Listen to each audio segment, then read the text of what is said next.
Hello everyone, my name is Jesso.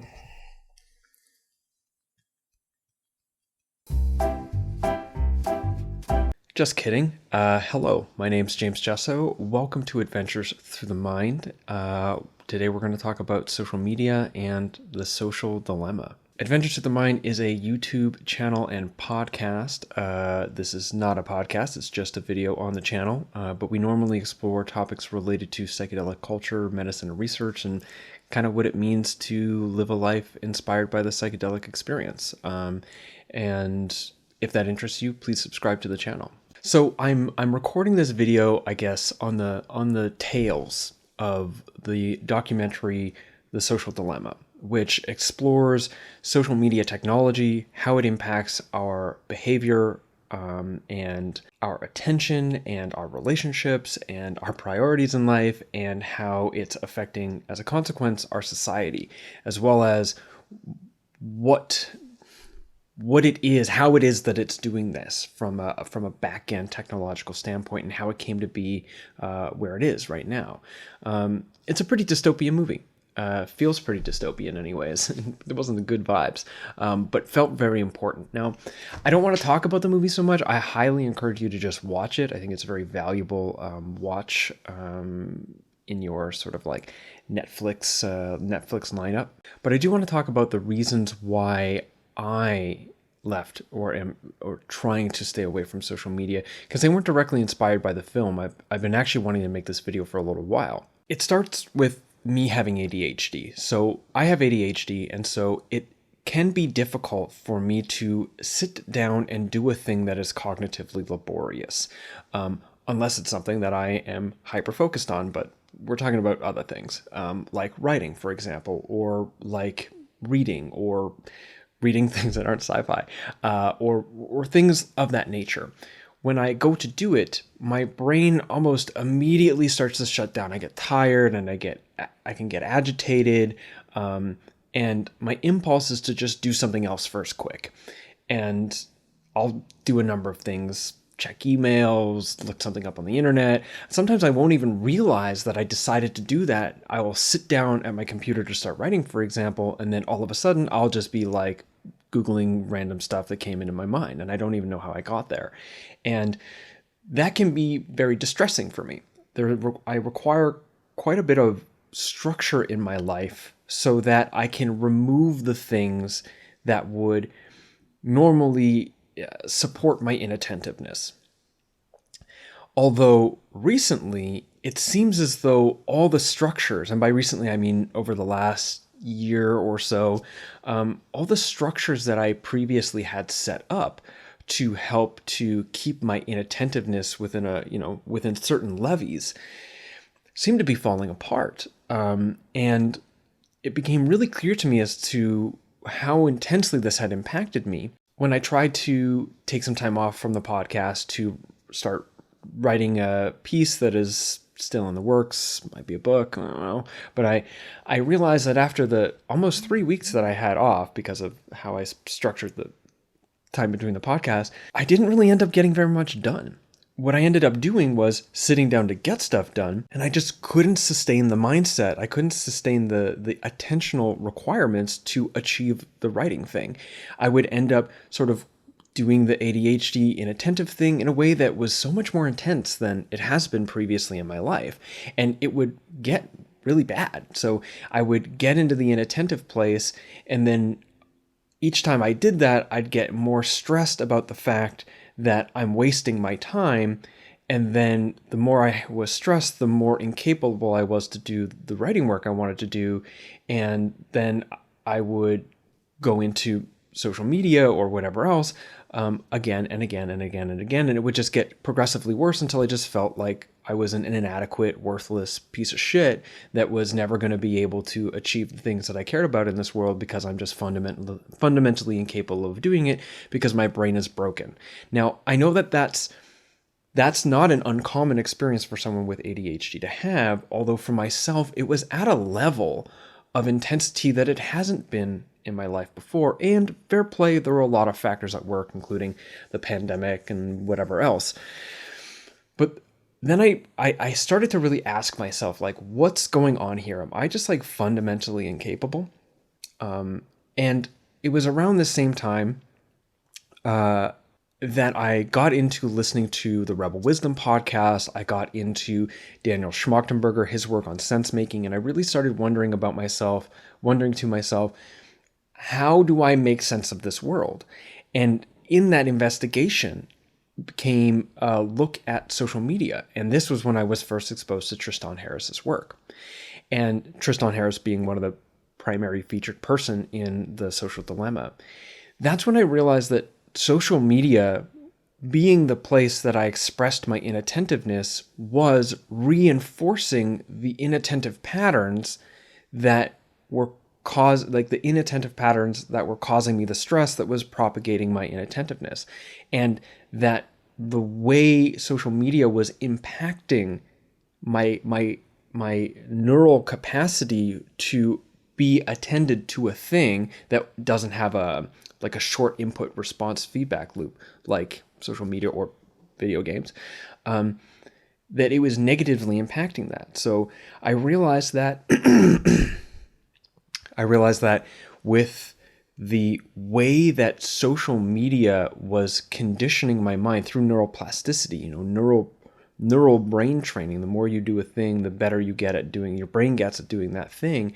I was training my brain increasingly to immediately respond to distress, challenge, or a sense of incapacity with checking in social media.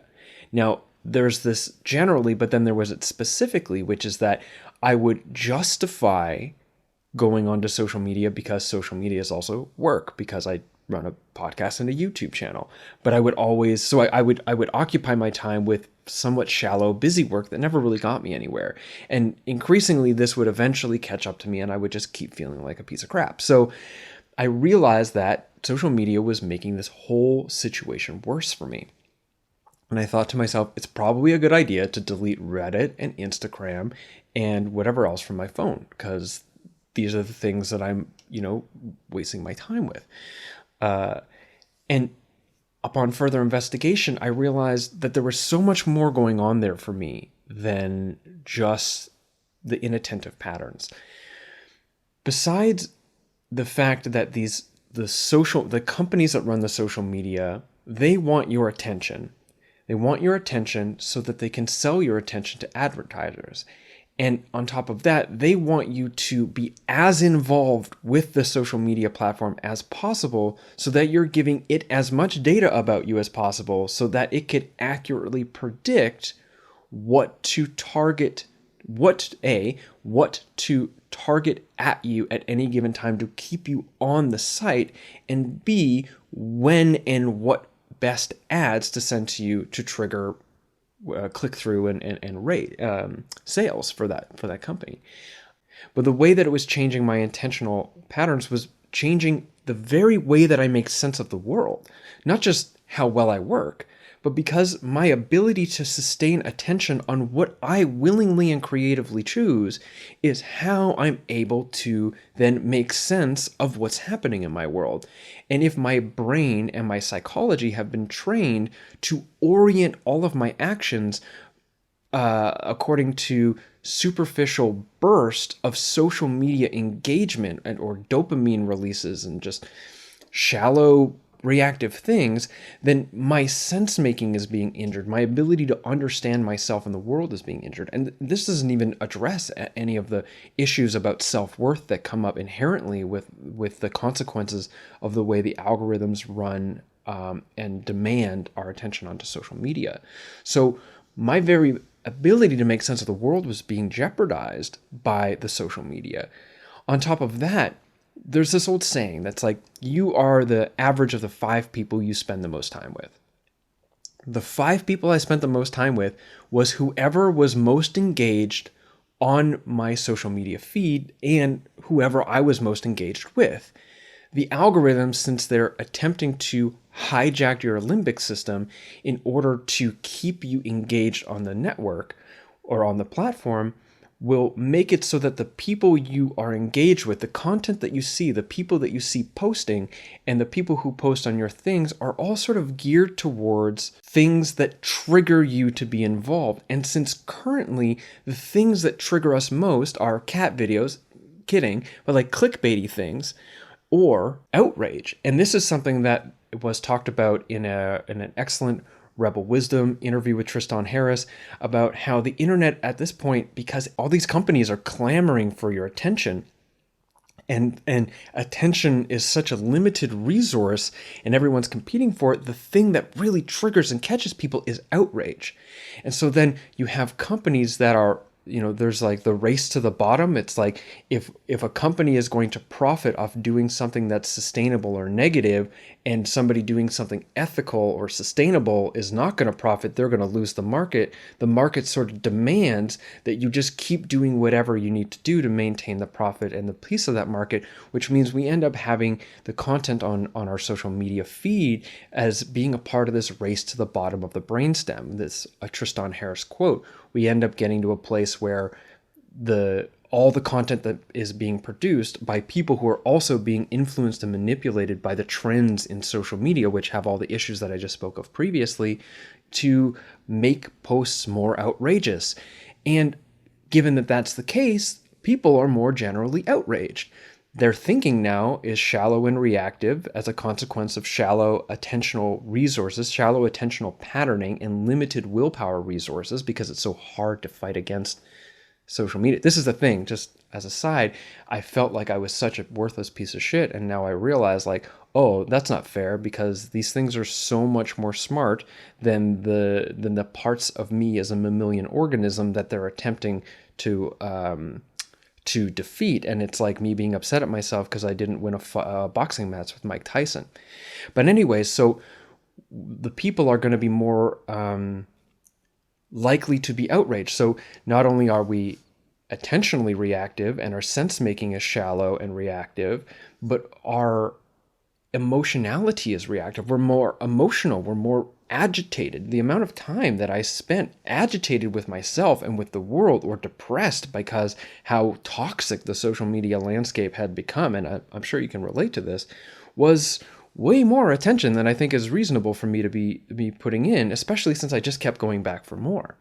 And in that, so now social media has put me in a place where I'm not thinking clearly, I'm thinking shallowly, and I'm thinking in a way that is manipulated by the motives of a software company that wants to harvest my attention to sell it to capitalist companies looking for profit. They're doing so for a race to the bottom of the brainstem that's making me and the other people I interact with increasingly more emotionally reactive, while also fine tailoring the information so that I'm interested in it, but also agitated by it, because that's the best way to have me in there, which means the only reality that I'm seeing is the reality that's being presented to me by the tunnel of highly curated content and people who either agree or starkly disagree with me. And so now my very sense of what is real or common knowledge or actually happening in the world is being manipulated. I've been funneled into this little reality tunnel, this social media echo chamber. And inside of that are certain, explicit and implicit ethics, morals, values. So now not only is my attention being damaged and extra reactive, and my emotions are more reactive, and this is all being done through a process of manipulating me so that my attention can be sold to some company that I know nothing about, but also the same things that are controlling my attention, the social media network algorithms, are also now defining my morals and ethics by what keeps me most locked in to engaging on social media. None of that feels okay. That feels terrible. Like, I mean, literally, conceptually, or abstracted, yeah, that's terrible. But like literally in my body, it makes me feel ill, because it feels like such a disgusting place to be. And I realized like that was the place that I was. That sucks, And so I started deleting my stuff from social media from my phone. And yet and I'll say, after about a month, I feel so much better. I feel happier, healthier, more engaged, more able to sit down and read and attend to things. My ADHD symptoms, which are real, but now they're way more manageable. It's been very positive for me.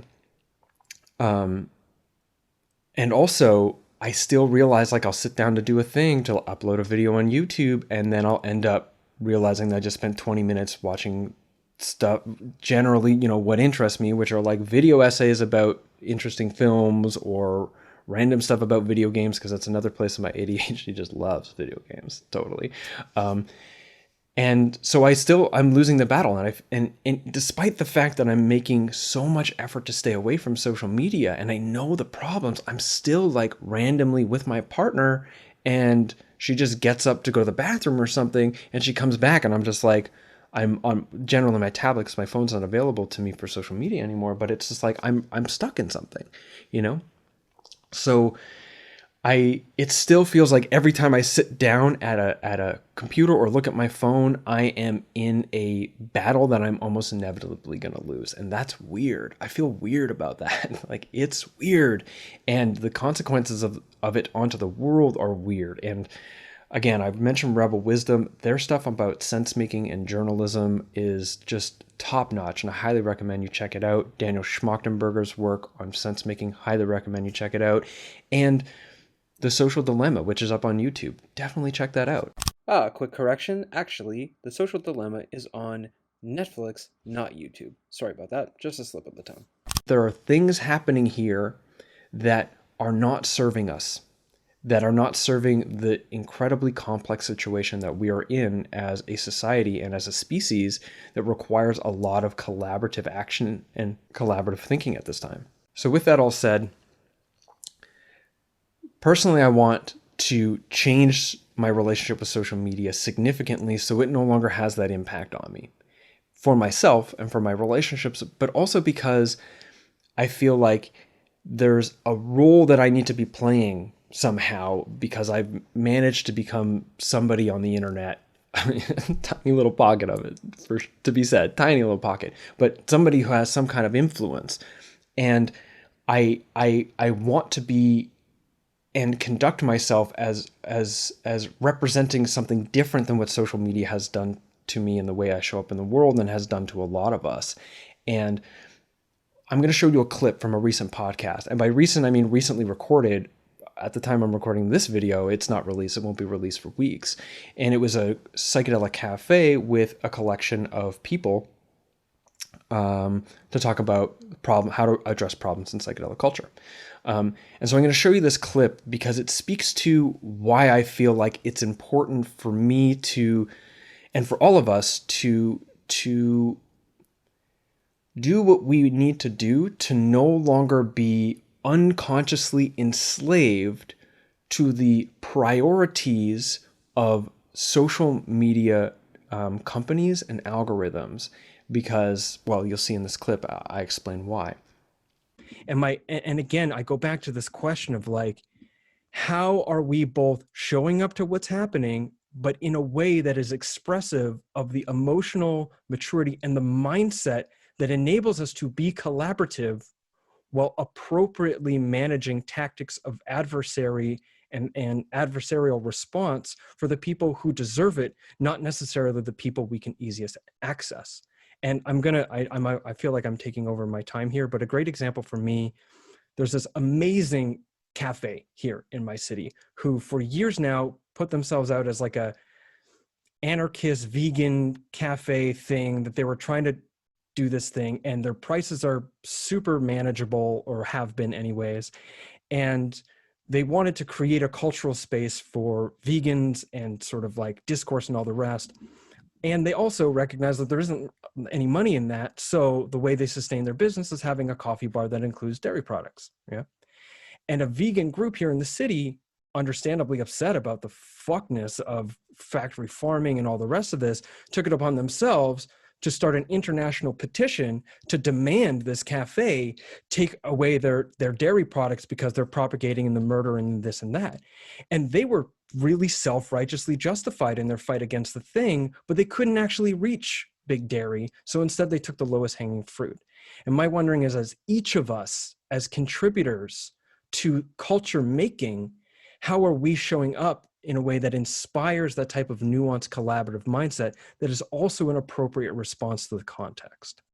Okay, so one thing I didn't say in that clip that I think is important is that when we show up with the type of mindset that is informed by how all this stuff is manipulating us, all this trafficking and outrage and shallow conceptual thinking and ideological echo chambers and reality tunnels and all the rest, when we show up with the mindset behind that and we're looking for a fight in some way or another because we're all riled up to fight something because that's what keeps us on the internet to chant down the bad guy or whatever it is, we we might end up not actually seeing that there's a possibility to be same-sided with the people that we're actually talking with, as in that we can have disagreements with other people without that person becoming our adversary, that we can have non-rivalrous debate, discussion, and come to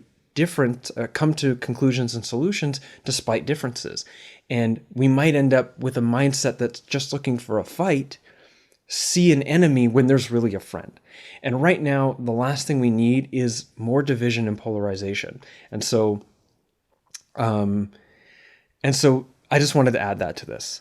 And I also want to say this. Please share this video on Facebook. Just kidding. I mean, you could. Really take some time to think about this for yourself. And I hope that you discover something generative and empowering for yourself.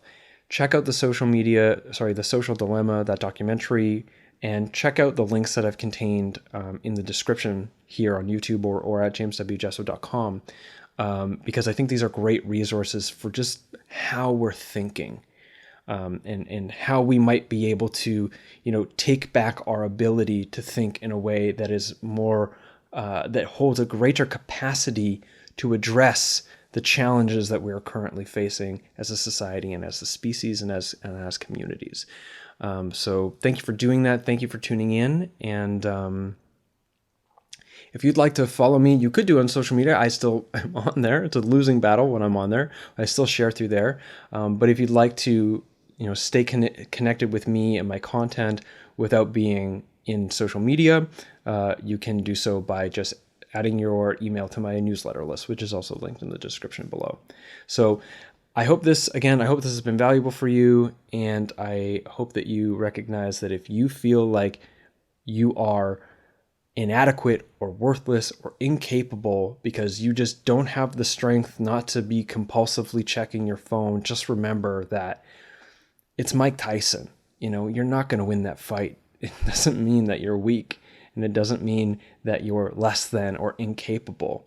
Like someone has hoodwinked you and you don't need to be in that situation anymore. So don't hold it against yourself, and definitely empower yourself to get out of it if you can. So that's it. Thank you, and take care.